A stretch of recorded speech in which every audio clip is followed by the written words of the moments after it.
You're listening to We Deepen Media.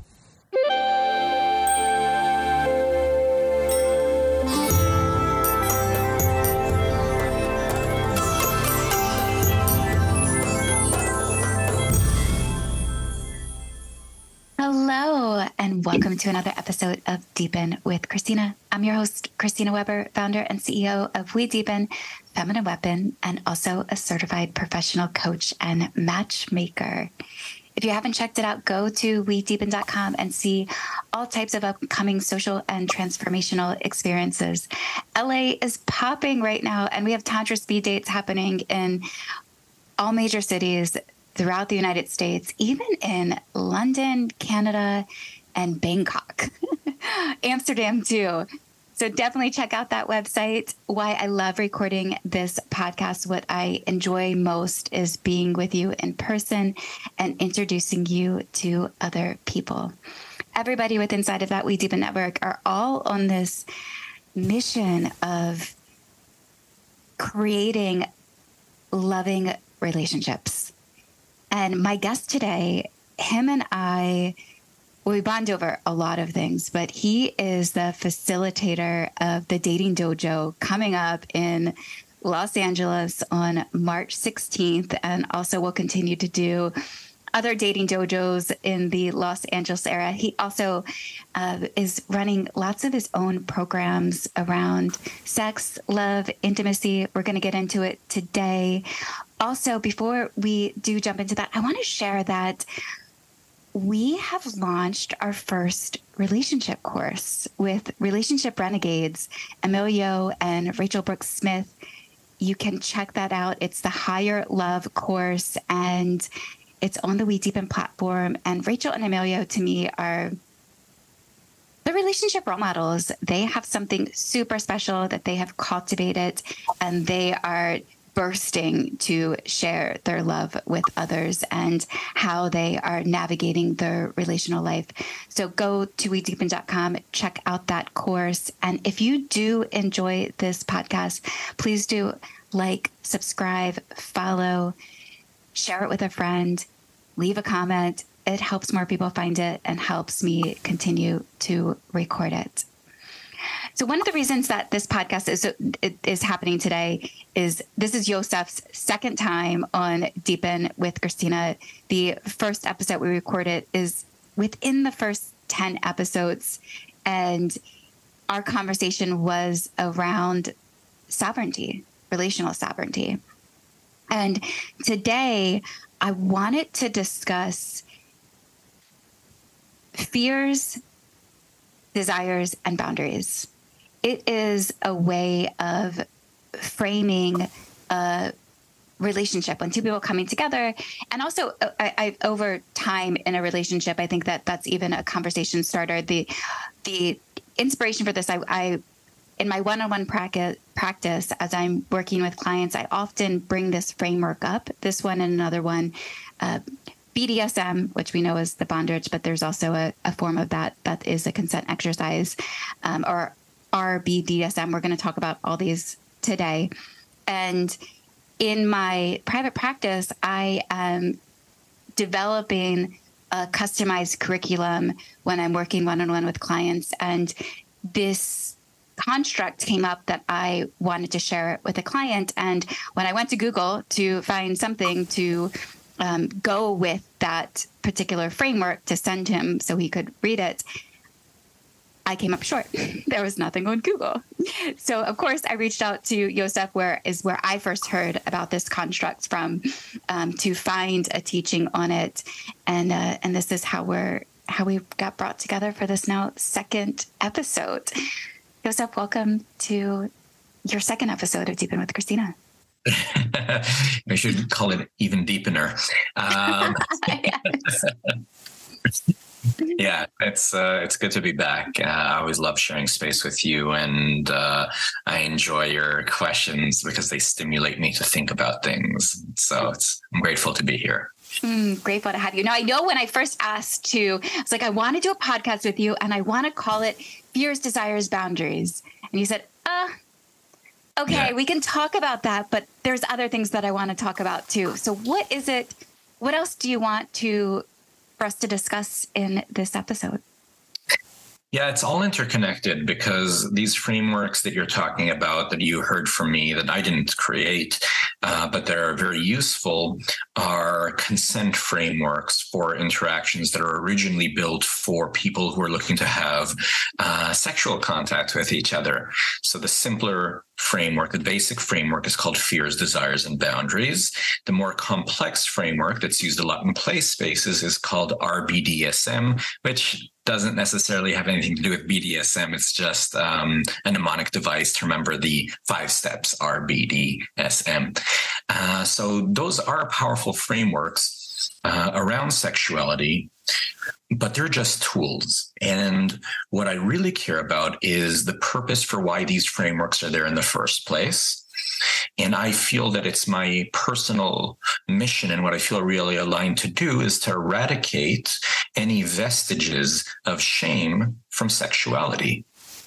And these frameworks help you do that in relationship, because you share your fears, your desires, your boundaries openly. And that's something we don't usually do.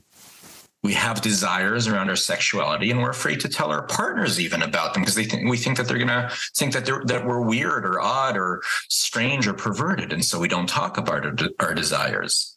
And then we have boundaries, but we don't want to share our boundaries because we think if I share a boundary, then they're not going to like me, or maybe they want to do something else. And then we sacrifice our own needs in order to try and please somebody else.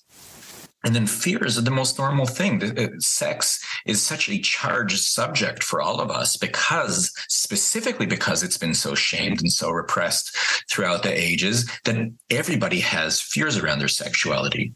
So that framework, which is fears, desires, and boundaries, helps to destigmatize and release shame from sexuality. So then when you go and you have a juicy interaction, you don't have to worry about the shame, about the I don't knows, about what's not there, because you've had open communication about it. And so if I were to, talk about what's the main topic of this podcast, it would be all about removing shame from sexuality, de-shaming sexuality. And these are just tools to do that. And there's plenty of other tools as well. That's, in fact, what I dedicate all of my work to. All my offerings are all about removing shame from sexuality. And I do it a lot of different ways. It's interesting of the starting point of sexuality, because we all come from sex. Mm-hmm. However, we're going to go into that today. However, these same skill sets can be applied into everything. So when I first go as an entrepreneur and I'm forging connections and relationships with people that I may work together, things come up like fears, desires, boundaries. I think it'd be a framework for collaboration when I'm going in, especially being a startup founder and you have X amount of money to pay somebody, or maybe you even need to collaborate and forge together because the exchange, I'm not Jeff Bezos, so I'm not going out and being like, and I'm going to pay you this high salary because you're fucking amazing. Instead, it's, we're constructing something together. So I see why these skill sets are so important, because, we all come from sex and that's the web of life. However, as you continue to learn these, you'll improve your entire existence and how you relate to others outside of the sexual realm. 100%. And that's exactly why I do work around sexuality. There's the famous saying, you're a coach, so you've probably heard this: how you show up somewhere is how you show up everywhere. You've heard that saying? Uh-huh. Right? Because no matter where you go, you bring your issues and your blind spots and your skills and your tools with you. So the same patterns that show up at work show up in your friendships and in your family relationships and in your romantic relationships. And it shows up, in my opinion, most strongly around your sexuality, because that's the most charged subject. That's when it's really going to be the most triggering, and that's when it's really going to show up. So I agree with you that the framework of fears, desires, and boundaries can be used in a lot of other ways. And it was developed around sexuality because that's where it was really needed. But yes, it's completely, you can extract it and use it in so many different frameworks as well. It can be something as simple as your friend calls you and now wants to like talk about her day, and she's, chatting your ear off, and you can like set a boundary around what this conversation is going to look like. You can set a desire around where you want it to go. You can talk about your fears around how it's going to affect your relationship. And that's the same for business or anything else. So yes, these frameworks are good. Well, our BDSM is more explicitly sexual, but fears, desires, and boundaries can be used in a lot of other ways. And that's actually my belief around everything around sexuality. When you examine how you show up sexually, you'll see that you probably show up similarly in other aspects of your life. For instance, we're programmed in our society to be very goal-oriented, and that shows across the board. Most people think that if they didn't orgasm, it wasn't a good sexual interaction. That's really goal-oriented, right? Like, oh, I have to orgasm. And then what about all the pleasure that happens on the way to the orgasm? Well, people forget because it's like a rush to the orgasm. Like, oh, we have to get there. If we didn't get there, we're not successful. I bet you those same people feel the same way around other goals in their life. Until I achieve my goal, I won't be happy. Well, what about the process? What about enjoying it along the way? So this conversation is definitely going to be a little nuanced because I have been working with a company called Aboutly. I might have mentioned this to you momentarily because I do actually want to bring you into the studies of Aboutly. But Aboutly has developed this system to assess the brain in 20 different nodes. And through an interview with a practitioner, where she'll ask work-related and introspective questions. They'll then submit that video recording to 3 psychotherapists who will then rate the brain in 20 different nodes. And my brain, there's one of the nodes that is around power, affiliation, and outcomes. And each brain has different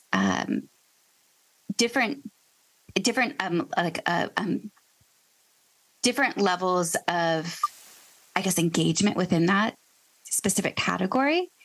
And my brain, I've learned it has 0 in outcomes. Mm-hmm. I have the most in power, mm-hmm. and some in affiliation, and again, 0 in outcomes. So power is more of like interacting with the world. There's like a kind of a competitive spirit that's always running through me, and not necessarily a competitive spirit to outwin everybody else, but to improve my existence. Mm-hmm. And then there's this other affiliation is who I'm connecting with, like feeling good, but I have 0 in outcomes. So when I am sexually relating with somebody, actually, when kind of what you just said, when somebody says to me, I want to see you come, it's like, ugh. Like, I'm just like, I'm enjoying this right now in the moment. Don't give me that pressure to come. Just let me be in this moment. However, somebody with an outcomes-based brain may enjoy getting to that. I know for me, so I can relate to what you just said, because for me, it really is about the destination and the enjoyment of the entire process. For the most part, I enjoy sex so much that I can have a fucking phenomenal sexual experience and almost feel as though I'm orgasmed the entire time. But it wasn't. It was a different level. It's not that peak. It's not about that peak to me. But for somebody else, it may be. Yeah. Well, that's the beautiful thing about our sexuality, that just like everything else, it's multidimensional and it can look many, many different ways. Whereas I feel like based off of like the programming in our society and the ways that most people learn around sexuality, which is through pornography, there tends to be a very particular way of what sex is supposed to look like. And so if you align with that and that's the way that you like, well, then wonderful. But if you aren't like that and that's how most people are acting out sexually, then you're not going to be satisfied in your sexuality. And for different people, what turns them on looks very different. You probably have heard, I think we've talked about this, about the erotic blueprints by Jaya.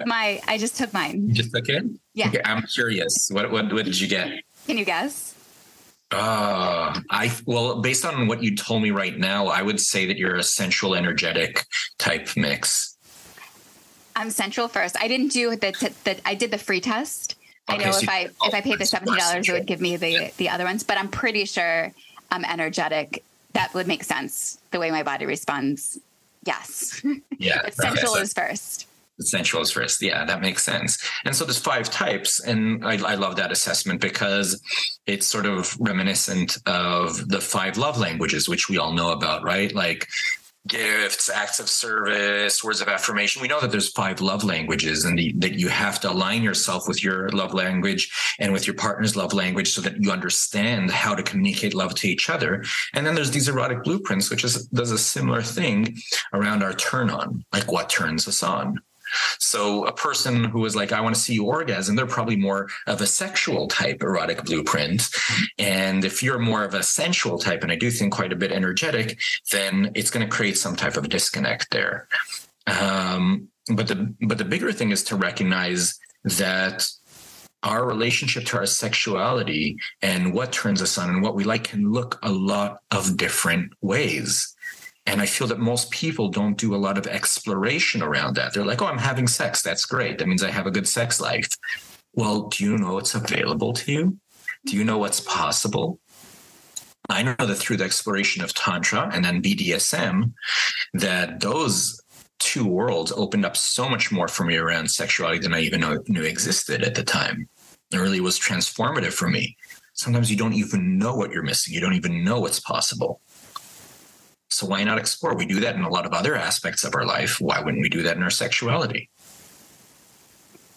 So if we visit that framework, we'll start with that one, the fears, desires, boundaries. How would somebody use that? So they're actually both connected to each other, so I can talk about them both together. But fears, desires, and boundaries is that simple. That before you're going to have an interaction with someone, a sexual interaction, or like we said, it could be any interaction that you're about to have, you just sit down and you talk about what are your fears around this interaction, what are your desires, what do you want to get out of it, and what are your boundaries. And then you ask them to share theirs as well. And then you take a look, and just knowing each other's fears already makes the fear dissipate. So that's the purpose of sharing the fears. And then you go and see if you can honor the other person's boundaries and they can honor yours. And if you can step into their desires and they can step into yours. And if that's possible, you're probably going to have a great time together. And that's as simple as it is. Both people share their fears, desires, and boundaries. And then they honestly talk about whether they can honor each other's boundaries and step into each other's desires. Very simple. And all our BDSM puts on top of that is a few extra things, especially around sexuality. So I'll just break down what it stands for. R represents your relationship, your current relationship status. So are you single? Are you in a relationship? Is it an open relationship? What's the nature of it? What are you allowed to do if you are in a relationship, outside of the relationship, if you're ethically non-monogamous? So that's the R part. B is the boundaries. D is the desires. We already talked about that. S is for sexual health, which is something important you probably want to discuss before you can interact with someone sexually. So when was the last time you took a test? What were the results? What type of prophylactics do you want to use? That all goes under S. And then M. What type of what? Say that one like again? condom. Okay. Okay. Yeah. Prophylactics are like safer sex tools. And then M is, one of my favorite ones, which is meaning. What does this mean to you? And also, what kind of aftercare do you want in this situation? So is it a one-night stand? Is it I'm pursuing this because I'm interested in a relationship with you, right? Because if you're not on the same page around that, someone's going to get their heart broken. And then aftercare, right? That goes under meaning usually, but it's like, I want to be cuddled afterward. I want you to check in on me the next day. Like, I want some words of affirmation. Like, what does aftercare look like? And so that's what our BDSM stands for. Because you brought up, well, sexual health is part of it. And, I've read some varying statistics, but, 1 in 8 people have herpes too. Or I've even heard that 50% have herpes too. I recently was speaking with somebody who was kind of feeling some challenge in their sexuality around the herpes. And I heard of BHT. Actually, Dave Asprey had shared with me around, because I had heard him say that that people can get rid of it. And that's through, I checked back in with him, and it's BHT. I'm curious, in all the sexual related work that you do, how do you support people or help people in what feels so sensitive to share that? Well, this all comes back to that same idea around shame, right? If you got the flu, would you be ashamed to tell people about it? And if you have scoliosis, right?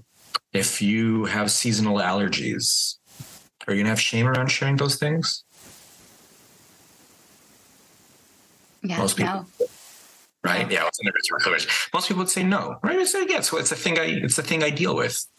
Why do we have shame to share around our sexual health? It's because we have shame around our sexuality in general. And the first step is to recognize that there's nothing shameful about it.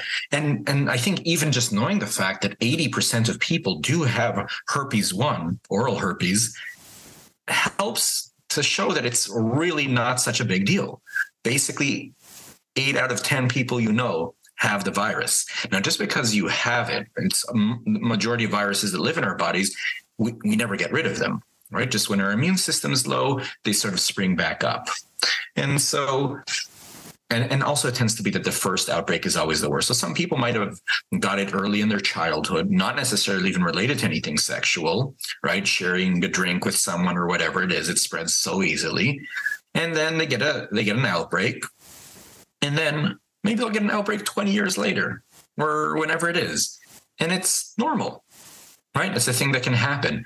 It's so normal, in fact, that when I went to do my most recent STD test, they said, we don't even check people for that one.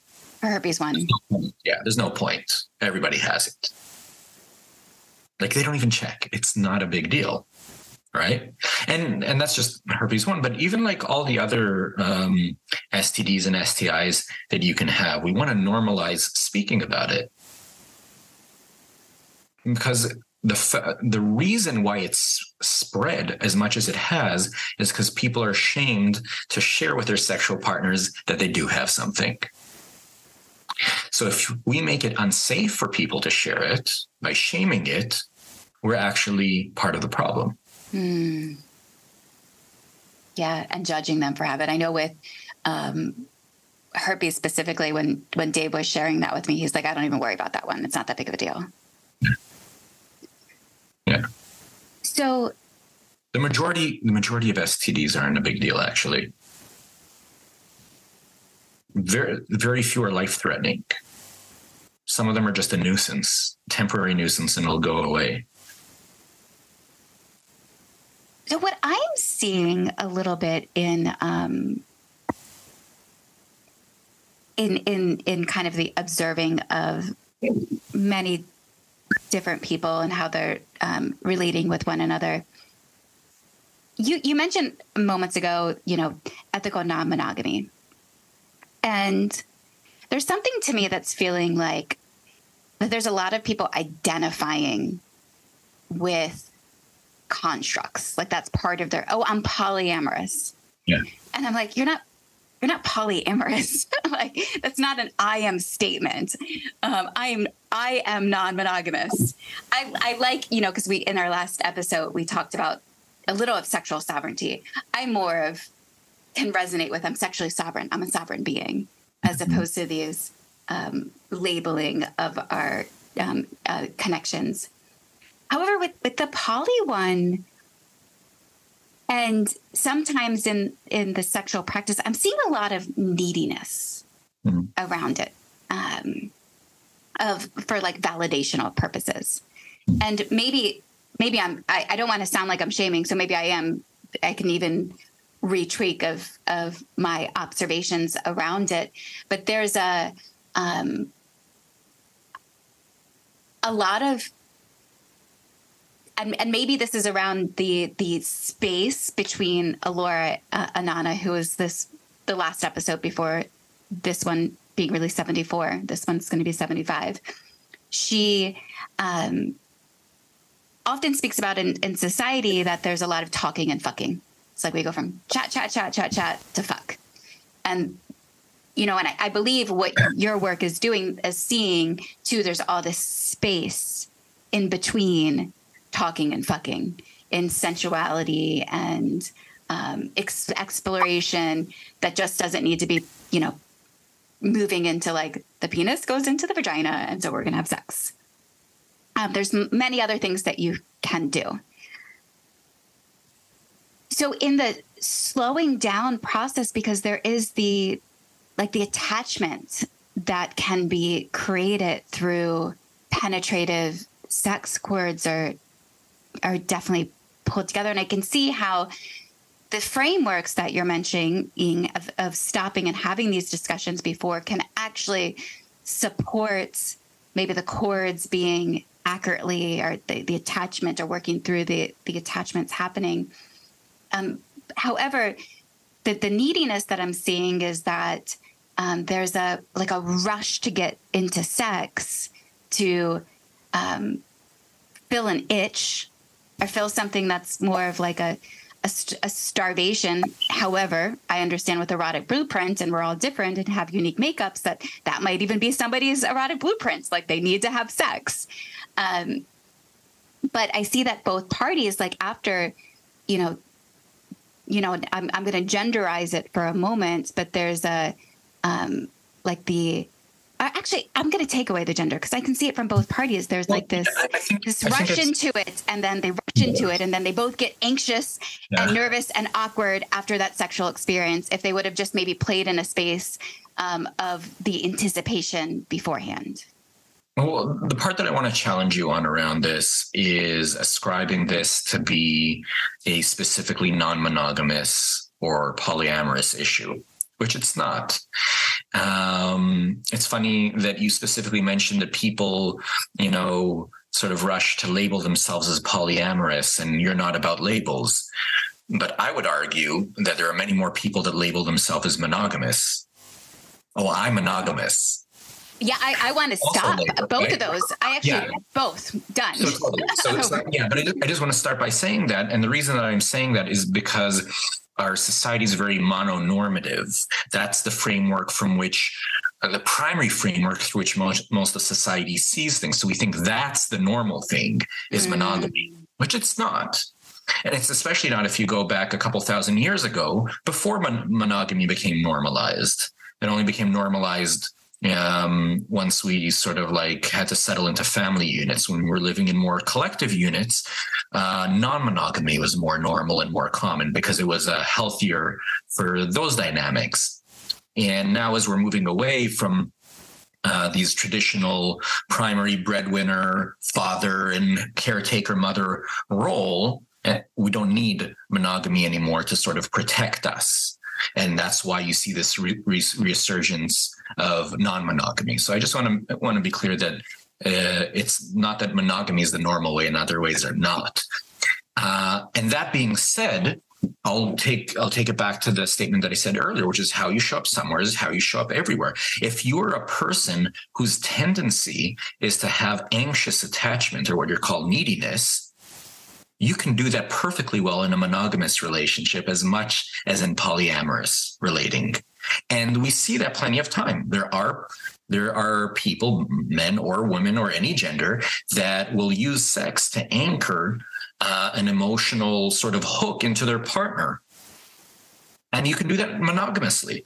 It doesn't have to be poly.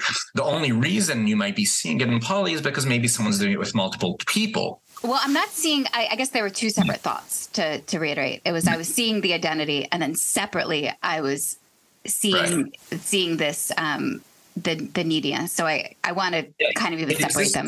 It exists regardless of the way that you want to practice your sexuality. Some people, there's different attachment styles. Some people are secure, some people are avoidant, and some people are anxious in their attachment styles. And so when you have someone who's anxious and someone who's avoidant, you're going to have one person running away, another person chasing them.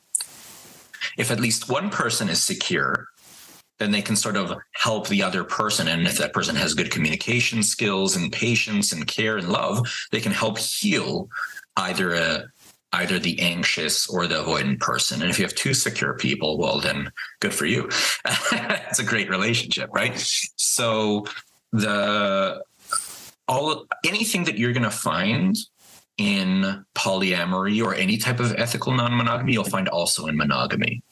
The difference that I tend to be seen in one of the gifts of ethical non-monogamy in general is, when it's done right, is higher levels of communication.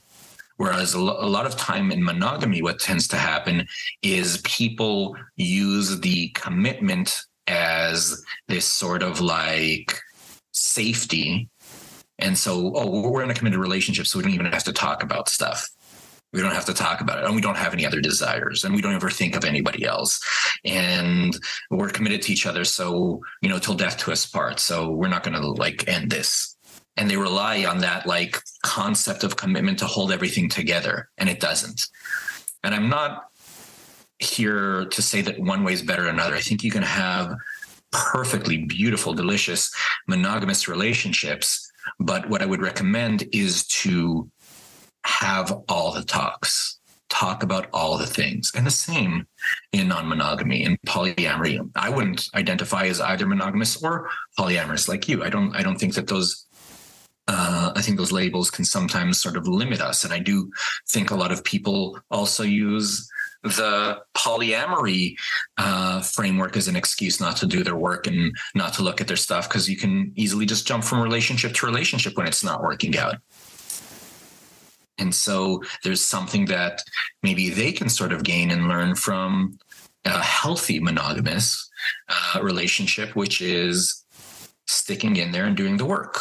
Sort of running to the next thing. So everyone can learn from each other.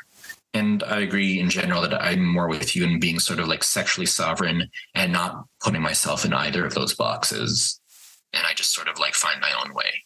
Yeah. Yeah. I can see it. If it reminds me too of, there was a relationship that I had a few years ago, and it's interesting. I'm moving past it, but this is the one relationship that I had where after I got out of, I deeply studied narcissism and got all the books to try to understand. But now in retrospect, I'm kind of even releasing that, although I've read all the books and he kind of meant a lot of the, exhibited a lot of the behaviors in there. I actually see that it was mainly probably a glitch in our connection. And I was at that time in my life very much of a monogamous. I'm a monogamous person. And he agreed, not agreed, but that was who I was. And then he pursued and met me in that. But then as we were, evolving our relationship, I was like, wait, I don't think that he wants monogamy, but anytime I bring it up, it was met. It's almost like this, when I would take a position creates opposition. So I would ask and it would sound as though I had a position, and it would create opposition, and then it would be confusion and conflict inside of there. And I think if everything had just been ripped apart and we're both sovereign beings, because I imagine in a relationship, for me, the longest relationship I've ever been in is 5 years. And I can tell you towards the end of that 5-year relationship, although we were, under the framework, we were monogamous, although 2 years into the relationship, he took a break and went and had an experience with someone else and then came back in and we got back together. And I said, is there anything that you want to tell me before we get back together? No, not at all. And then 2 years later, I learned that he had, an intimate encounter during that break. And I was confused by it because I felt like I didn't really know the person who I was connecting with. And everyone in the world would be like, well, he didn't cheat on you. You guys were on a break. And I'm like, yeah, yes, he didn't cheat on me. However, that around that 4 or 5 years into the relationship, probably even a little bit before, I found myself reading, like Googling and reading all types of sexual books to try to liven our sex life up. Like, how do we keep enlivening this? Before I got into this quote unquote conscious community or deep in the relational work, this is over a decade ago. So the idea, like even now, when I'm relating to one person, while I will probably, I tend to focus my energy. However, I'm curious to explore my sexuality and to have a trusted confidence to be able to do that with. And how do you go into a relationship and be like, okay, we've met each other now forever and ever till death do us part. We're only going to have sex with each other. Are you ready? Let's go. Yeah. Like, who wants to sign up for that? It's like, and even too, sometimes I laugh in the, I'll be connecting with a couple that, there's one couple that's coming to mind that have been together for 9 months and they talk about that they're life partners. And I'm like, even that term in this early stage, like that can be a goal and a vision that you have for yourself, but it creates such attachment that when you're 60, come back and tell me like, look, that was my life partner. Yeah. But let's see. There's so much to unfold in life. Well, what's fascinating to me from everything that you said, there was like something that really stood out, which was I'm really looking forward to having a partner so that I can explore my sexuality with that person together. Mm. And every time someone has any type of I'm waiting for this so that I can this type statement, it really fucks with me. I'm like, you're going to wait. It's like, but you're going to wait until you take one more course, one more thing to be a good enough coach. You're going to wait until the right opportunity opens up so that you can leave your job and do something else. You're going to wait until you're in your 40s so that you can travel. Like, bullshit. Why do you have to wait until why do you have to wait until you have your partner so that you can explore together? Why would you put your personal sexual exploration on hold until anything? Why would you do that? Well, go on. Yeah. So my whole theory around it is take the responsibility for your own exploration into your own hands. And I get that a relationship creates a container of safety and intimacy to do that. But that doesn't mean that you can't create that even outside of a relationship. So it first starts with yourself and your own self-knowledge and your own exploration that you can do 100% on your own. And then even if you don't have a partner, I've been into enough workshops and retreats where I've explored sexuality with a variety of people that were there. And sometimes you're randomly paired and you can create a safe environment, an intimate environment to explore a facet of your sexuality, even with a complete stranger. I'm a big advocate for it. The only reason that you might not want to do that is either you don't know how to create that safety and container for yourself, or you still have shame around your sexuality and you don't think that that's okay. For me, it feels more preference. I'm 40 years old. I've explored a lot of my sexuality in container with partners before in the past. When I'm thinking of like exploring sexuality, I'm I'm more of like I haven't had the experience of being with a partner and being with another couple. And so sure, I could go have an orgy. However, that's really not me. It's like this. It's like around preference. And maybe there's a little of my. Have you done that before? Which part? Well, you said you haven't done it with a couple, but have you been to an orgy? I have been. I've been to one sex party, and I've been in spaces where, you know, I've been to Burning Man. But I guess in my sex party, what? Yeah. No, go ahead. Finish it. Yeah. My sex party experience, I'll tell my sex party experience was a few years ago in Los Angeles, and friends of mine who call themselves, you know, polyamory. They're a married couple. I love them. They were hosting an intimate play party, like 14 people. And so I said, yes, I'll come. And I arrived, and there were 3 or 4 men in the kitchen talking when I came in, and I knew them all. And they're like, wow, we were just talking about you and your company. I was like, what? Why are all my advisors here? And then, you know, they do the opening circle and everyone's going around and I guess sharing what's coming up for them. And I was like, oh, I kind of wish I was at home with my computer right now. So it sounded like that wasn't the right container for you. Maybe it wasn't. I'm going to check out Hidene.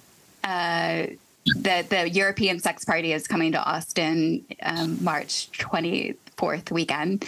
I think I would recommend instead you come to LA for March 25th for Mystery Temple. Oh, look at this. I got options now. No, I'll tell you why. So that's part of the offerings that I create, which is, I wouldn't call it quite like a sex party. I would more qualify it as a personal development workshop disguised as a sex party. And that's what Mystery Temple is all about. And that's what I create. And it's these spaces for people to come together.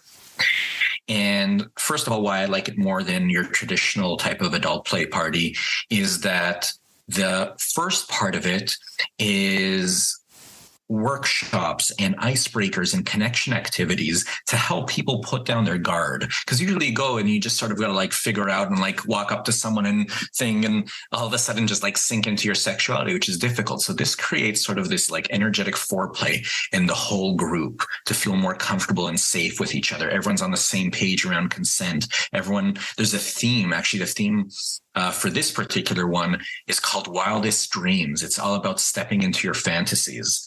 So Christine, if you really had a fantasy that you are doing a couple swap, you could come to Mystery Temple on the 25th and put together a group of 3 other people. And if it's the heteronormative 2 guys, 2 girls thing, that's plenty good if that's what you want. And create for yourself that scenario and role play that scenario and step into it. And that's what it's all about, is to be able to do that in a way that feels safe and a little bit edgy at the same time.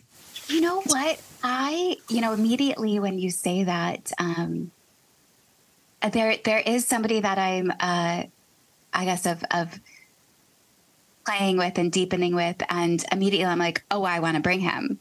Mm-hmm. And because I think it's preference wise. And maybe there is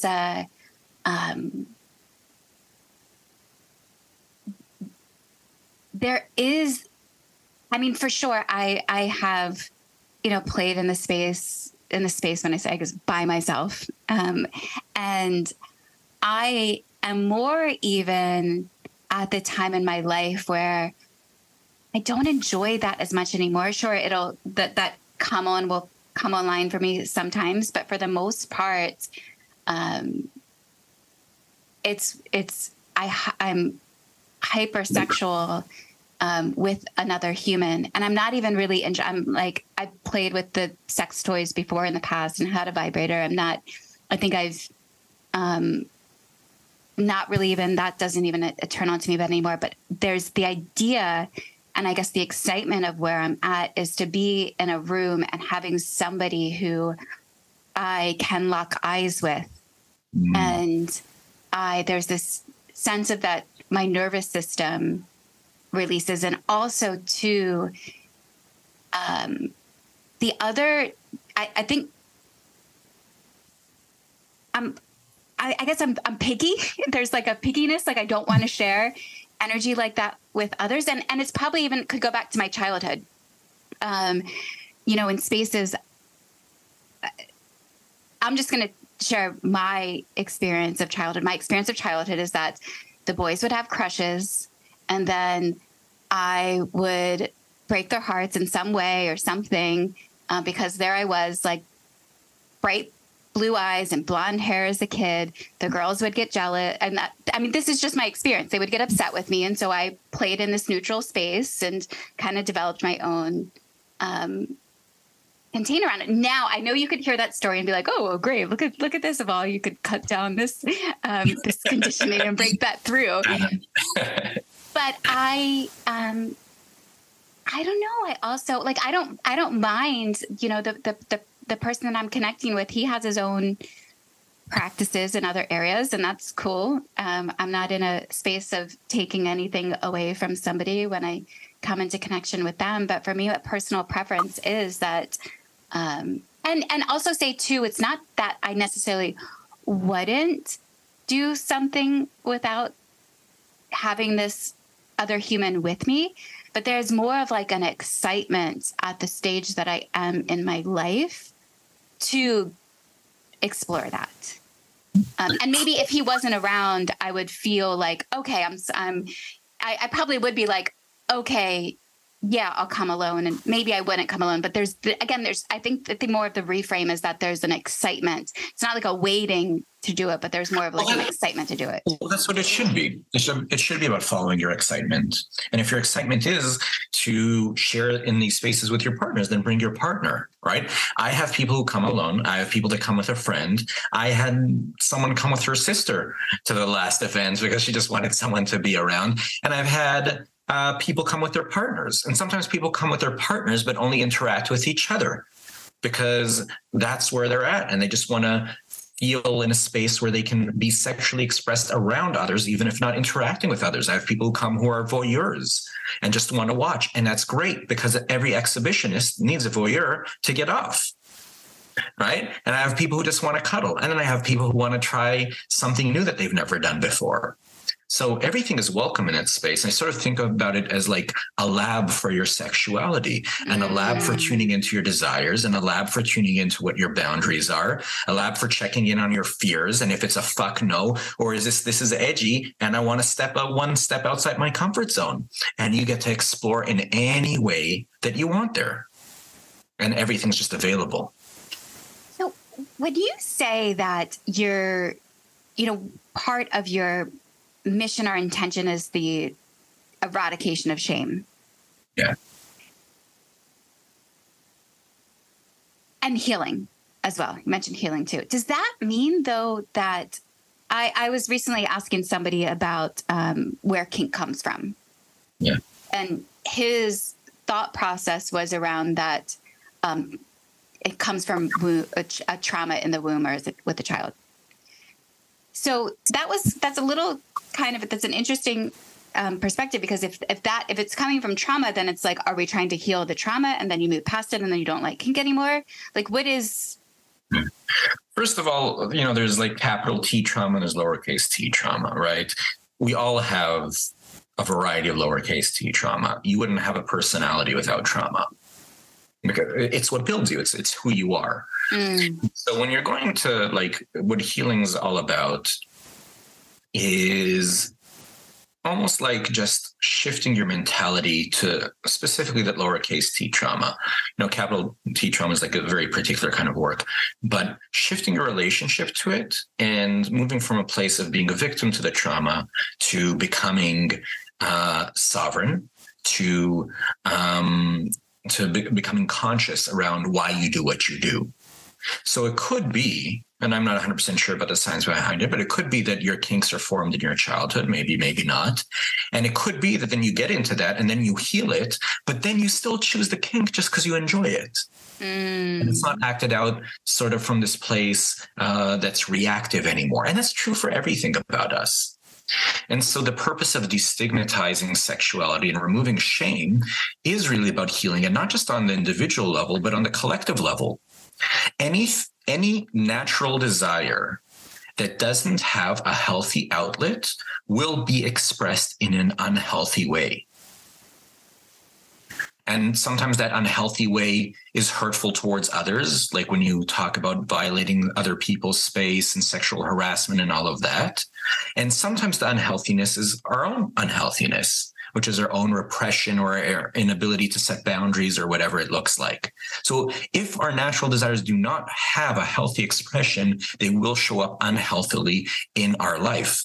And so when I say that my purpose and what I'm passionate about is eradicating the shame from sexuality, that is probably one of the most important works we can do in the world. There's a famous saying that everything's about sex except for sex. Sex is about power. So when we can heal our sexuality, it will go a long way to healing the issues with the power dynamics throughout the world, between individuals, between the genders, between the classes. If we have a lot of a healthier relationship to our sexuality as individuals, we're going to relate a lot more powerfully to each other. That saying again, you said everything is about sex except sex. Sex is about power. Yeah. Speak more into that. So, I mean, if you really look back at it, almost, a lot of the big wars in history started based off of something sexual, a relationship between people from different countries and who is supposed to marry who. A lot of the squabbles that we have is because men are competing to try and impress the same women, and then they step on each other to get ahead, to make money, to gain more power so they can impress more women, because that's how the patriarchy has sort of programmed us, and women using their sexuality to lure in other people. Like, all that stuff is all because we have an unhealthy relationship to our sexuality. Everything that we do in the end, because sex leads to procreation and it's our most basic biological need to spread our DNA into the next generation. So everything becomes around sex. But sex is about power, because whoever has control over sexuality is the powerful one. You can lure people in with your sex. You can push people away with it. It's a really powerful tool. It's so primal inside of us. So when we heal our relationship to our sexuality, we truly become powerful. And the tantrics know this, and the kink community knows this. And that's why kink is such, to me, emerging as one of the most healthy modalities for healing. And that's why, personally, I'm adding to my offering in terms of being a coach and doing tantric facilitation and consent education, all the other things I do, is pro-domination. I think that tool creates such a safe framework to deeply explore all the facets of our psyche around sexuality and other things as well. So interesting. Does that then, sex magic is coming to mind? Yeah. Because, for you personally, what do you think you still have to heal around sex? Well, I noticed recently that I still had a lot of shame around my sexuality. It might seem weird to you, knowing me. I know that I've spoken on stages around sexuality and consent and tantric workshops and all of that. But what I discovered recently is that, because of my background, and I grew up in a spiritual environment, that I felt I still needed to sugarcoat my sexuality in a veil of spirituality to be okay with expressing it. Oh, I'm having sex because it's energetic and it's the sex magic and it's a way to manifest and it's a way to connect and all of that. And it's such a like weird bypass for me to think that way. It's imagine like every time I ate, I'm only eating because I need to nourish my body so I can do more good deeds. And it's like, okay, that's a great way to think about it. But sometimes you want to eat something because it's delicious. And sometimes you want to fuck because it feels good. And there's nothing wrong with that. And so the facet that I'm healing now around my sexuality and the shame that I still have there is having to code it in this whole like tantric container. And you know what that's done to most people is that all these tantric practitioners out there, because they really haven't healed their shame around it, and then they go and they teach tantra, they end up taking advantage of their students, and illicit things happen in all those communities because they haven't really healed the shame. They just put this spiritual veil around it, spiritual bypassing, and it's not really healed. To really heal our sexuality, we need to be okay with enjoying our sexuality for the sake of it on its own, and exploring it for the sake of it on its own, because it's a perfectly normal bodily function, like eating, like breathing, like sleeping, is having sex. And I still catch myself, and that's why like I used to do these, play parties, the Mystery Temple underground or word of mouth only. And I posted on my Instagram for the first time recently because why wouldn't I want everyone to come to it? It's a beautiful healing space. Why wouldn't I talk about it? I was ashamed. I was afraid, my family's going to see it. Oh my God, my friends, all these people from these communities I used to be a part of, they're going to see it. What are they going to think of me? I don't give a fuck. They should come. If they feel bad about it, they still don't have a healthy relationship to their sexuality. I'm not going to be ashamed of it anymore.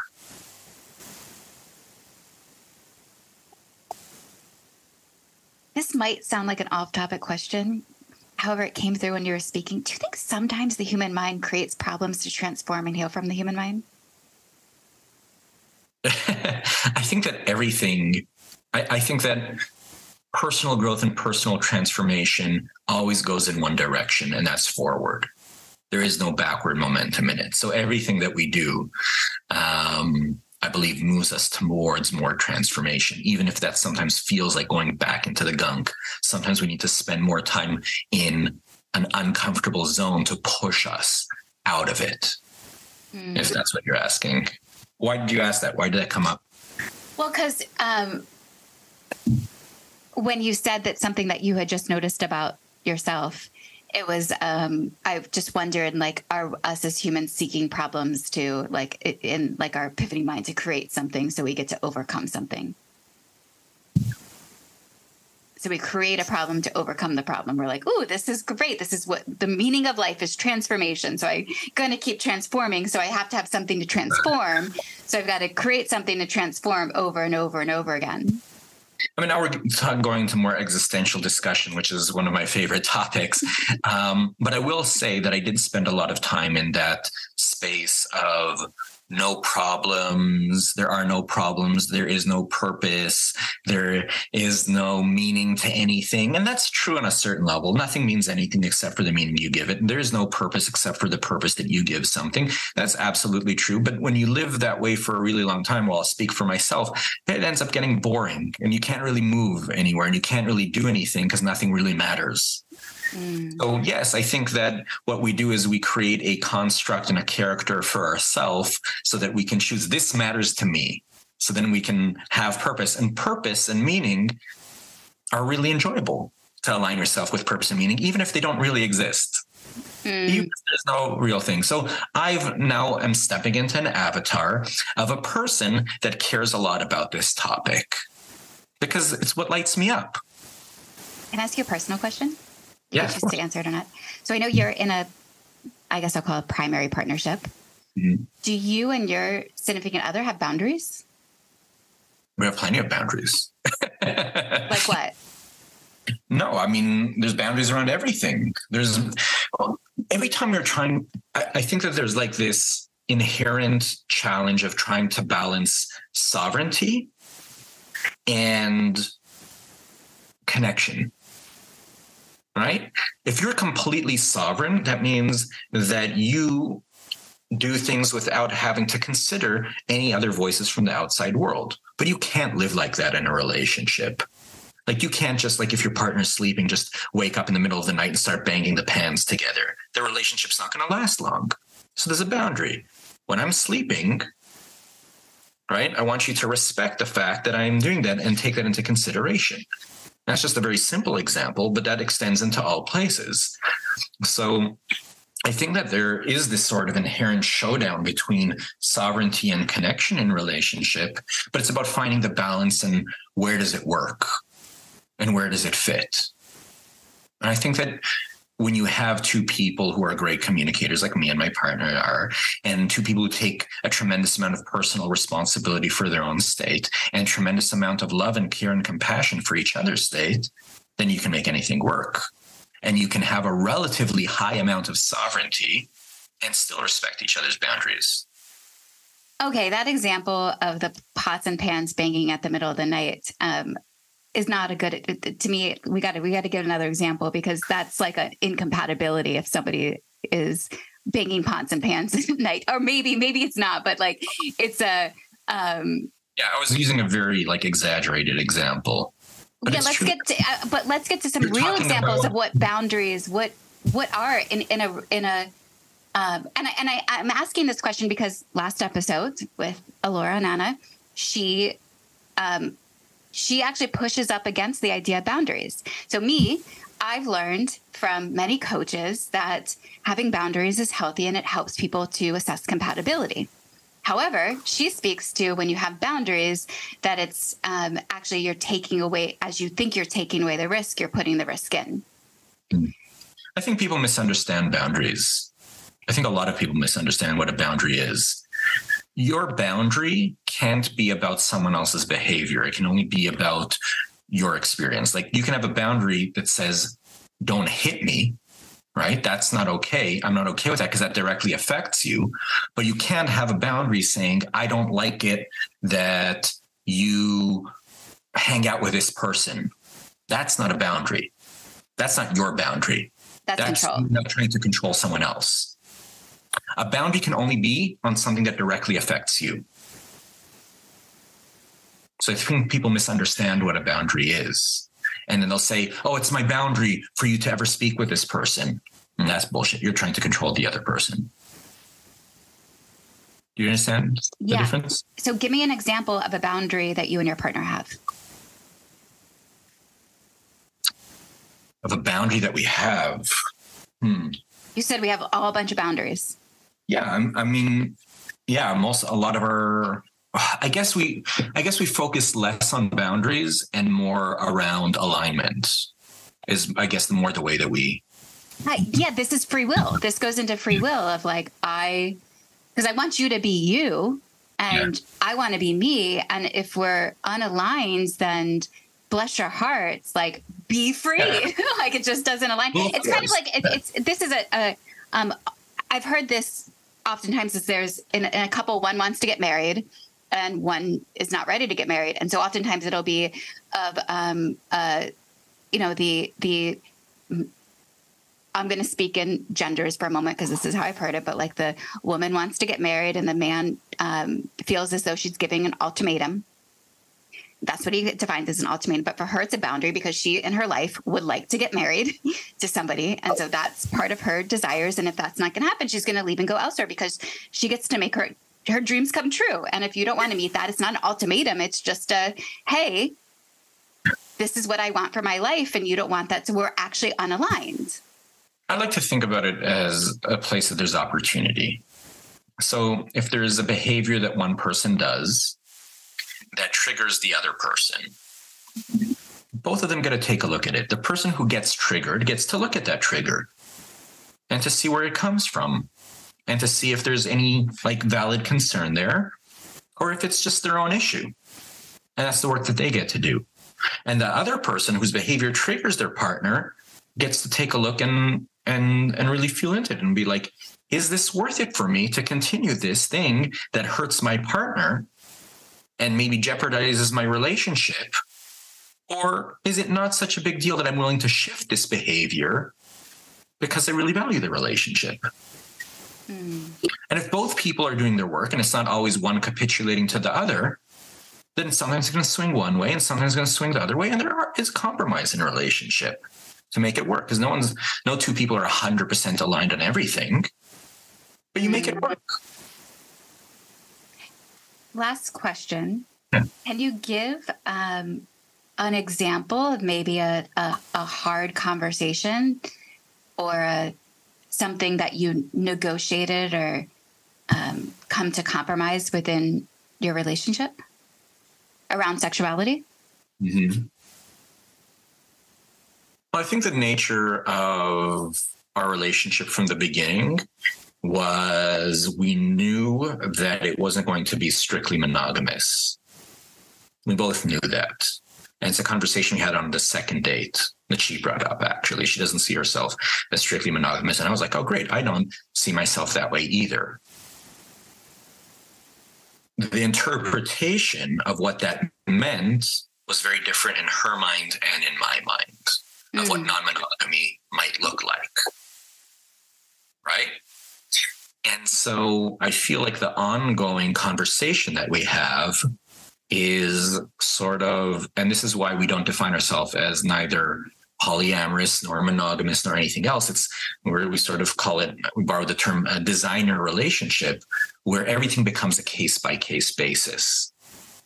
And I think where sometimes struggle can come up is if one of us wants to do something and the other person, it's edgy for them around it. So then it becomes a conversation. And I wouldn't say that, I couldn't say that, bring anything in specific, because it's almost situational. That sometimes something goes okay in one situation is not going to be okay in another situation, but we speak about it before every interaction and every situation. And so there's a conversation. And sometimes it comes out that, I said something that was okay that actually in retrospect, that was hard for me. And now we got to do the work of being like, okay, how can we hold that tenderly so that we can feel better about it? And sometimes it goes the other way where it feels restrictive. And then it's like, oh my God, I don't feel like I have enough freedom. And then there's how do we heal that? It can go either way. But the idea is sort of like to find what's, speaking for us, what works for us. And again, I don't see that as a destination. I see it as an ongoing journey. I love if she would be willing to do a podcast with you and I in the future, so you two can share a little bit even more specific. But I think the only way to do that in a integrous way is to have her a part of the conversation. Yeah, that would be the better way to do that. Yeah. Thank you so much. Oh, and the dating dojo. So all this the sex stuff and dating.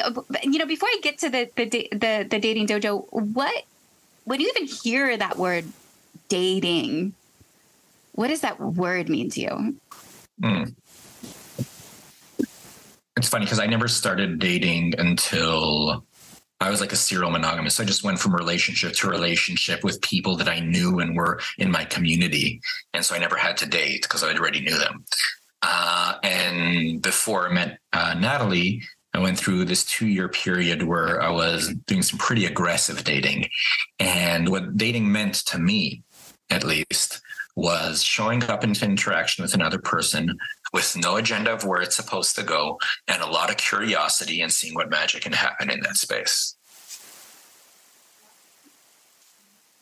I love that. And what like information do you think is most helpful for somebody who is in that journey? Curiosity. It's that word, curiosity. Curiosity gets rid of agenda and expectation. If you don't have expectation, you won't be disappointed. And if you're curious, it's the classic, How to Win Friends and Influence People from that book, that it's don't be interesting, be interested. People love talking about themselves. So be curious about the other person the way that you are, Christine, on your podcast. Be curious and people will spill their guts to you and you'll learn a lot about them. And then you'll learn about compatibility and you'll see red flags and you'll see green flags and you'll have a good sense of what you're working with. Being curious is the best for dating. And what are you hoping to bring to the Dating JoJo this next round? Well, I'm a one-track mind. Sex? Are they all having sex at the dating dojo? Yeah, we're turning the dating dojo into a giant orgy. No. Everybody, we're kidding. Reference jokes. That's the after party. It's what I'm planning to bring into it is, and this is what sort of like the theme, my personal theme for the month is, really like fully stepping into and giving permission to give life to your desires and your fantasies and what that could look like. And it doesn't have to be sexual. It could be your relationship fantasies in terms of dating dojo. But yeah. And it's going to be a mix of education as well as interaction. Yeah. There's going to be, time to get to know everybody in the room and feel out, do some of that sort of like speed dating vibe and feel out the different people. And if you don't walk away hand in hand with someone, at least you walk away with some tools that will make you better at doing that for yourself. Cool. Amazing. Thank you so much, Yossef. I'm going to include your Instagram and your website in the show notes of this podcast or the description. Thank you for another conversation with me. Thank you for the continuation of collaboration.